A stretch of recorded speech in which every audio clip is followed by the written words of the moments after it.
レッツクリニック。カフェラテみたい。カットだな。エモいね、36メーター。エモいってどういう意味ですか？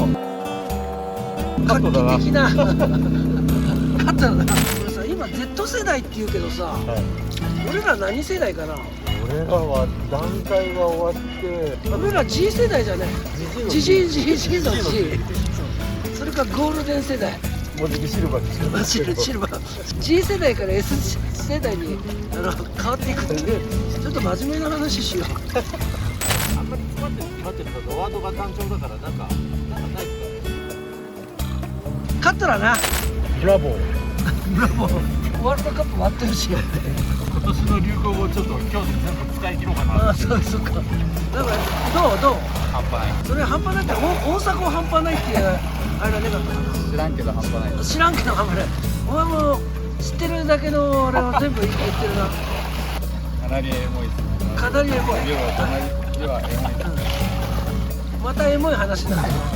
名古屋もそれでもうワード終わってしまった。今日の仕事終わりらに感じ。あと繰り返し。俺もなんか一つ教えてやりたいけど俺も持ってないから。もうあれだよね。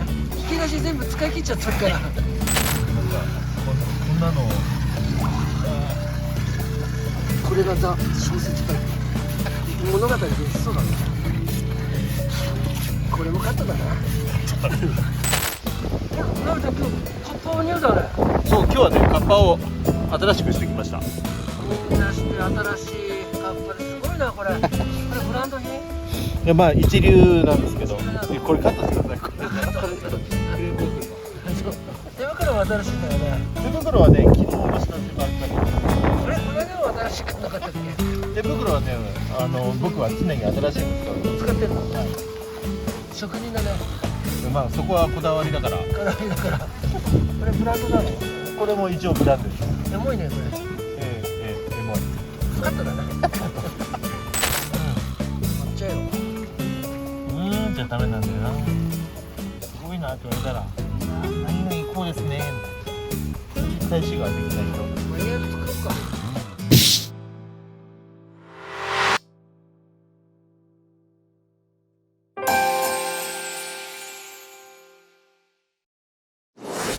そういう時はチャンネル登録よろしくって言わなきゃな。